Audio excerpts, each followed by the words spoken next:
Back to news.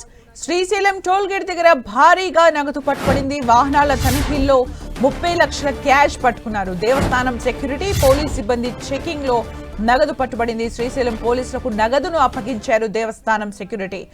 MH11DM0589 వాహనంలో నగదు పట్టుబడింది. నగదు కట్టెలతో శ్రీశైలం వచ్చిన కొందరు వ్యక్తులు తమది బంగారం వ్యాపారమని శ్రీశైలం దర్శనానికి వచ్చామని చెప్తున్నారు. అధికారులు మాత్రం నగదుకు సంబంధించి సరైన ఆధారాలు చూపించాలని కోరుతున్నారు.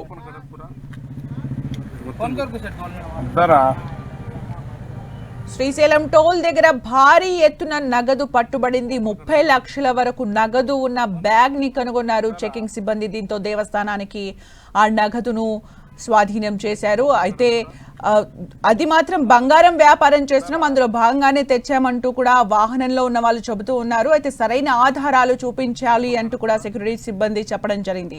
శ్రీశైలం పోలీసులకు నగదును అప్పగించారు దేవస్థానం సెక్యూరిటీ. దేవస్థానం సెక్యూరిటీ చేస్తున్న చెకింగ్స్ లో భాగంగా 30 లక్షల నగదును స్వాధీనం చేసుకున్నారు, పోలీసులకు అప్పగించారు.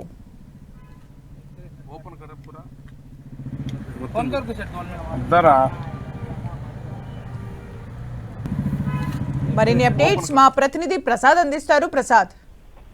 మాధవి, నంద్యాల జిల్లా శ్రీశైలం టోల్ గేట్ దగ్గర భారీ నగదును పట్టుబట్టడం జరిగింది. దేవస్థానం సెక్యూరిటీ అదేవిధంగా పోలీస్ సిబ్బంది వాహనాల తనిఖీలో దాదాపు 30 లక్షలు పట్టుబట్టడం జరిగింది. ఈ పట్టుబడినటువంటి నగదునంతా శ్రీశైలం పోలీసులకు అప్పగించడం జరిగింది.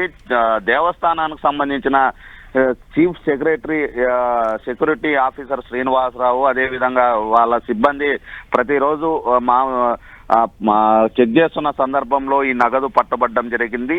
MH11DM0589 వాహనంలో నగదును కనుగొనడం జరిగింది. ఈ నగదు శ్రీశైలంకి వచ్చినటువంటి కొంతమంది కారులో నగదు ఉండడంతో సాధారణ చెకింగ్ లో ఈ డబ్బులు బయటపడడం జరిగింది. అయితే దీనికి సంబంధించి వారు ఎవరైతే నగదుకి పట్టుబడ్డారో వాళ్ళకి సంబంధించి బంగారు వ్యాపారం చేస్తున్నాము, శ్రీశైలం దర్శనానికి వచ్చిన సందర్భం అని చెప్తూ ఉన్నారు. అయితే వారికి సంబంధించినటువంటి నగదుకు సంబంధించినటువంటి ఎలాంటి వివరాలు లేకపోవడం, సరైన ఏదైతే బిల్లులు చూపించకపోవడంతో పోలీసులు స్వాధీనం చేసుకోవడం జరిగింది. నగదుని వాహనాన్ని శ్రీశైలం పోలీసులకి శ్రీశైలం దేవస్థానం చీఫ్ ఎగ్జిక్యూటివ్ చీఫ్ఓ ఒప్పజెప్పడం జరిగింది. అయితే పోలీసులు పూర్తి స్థాయిలో దర్యాప్తు చేసి ఏదైతే ఈ నగదు ఉందో నగదుకు సంబంధించినటువంటి బిల్లులు వాటికి సంబంధించినవి చూయిస్తే తీసుకువెళ్ళొచ్చని వాళ్ళకి చెప్పినట్లు సమాచారం అంతే. అయితే దాదాపు 30 లక్షలు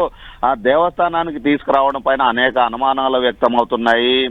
సెక్యూరిటీ సిబ్బంది కూడా పూర్తి స్థాయిలో తనిఖీ చేయడంతోనే ఈ నగదు పట్టుబడినట్లు సమాచారం అంటుంది. ఈ నగదుకు సంబంధించి తీసుకొచ్చారు ఏంటి అనేది పూర్తి వివరాలు ఇచ్చిన తర్వాత తమకు నగదును అప్పజెప్తామని పోలీసులు చెప్పడం జరిగింది. నగదు అప్పజెప్పకపోతే మాత్రం సీజ్ చేసి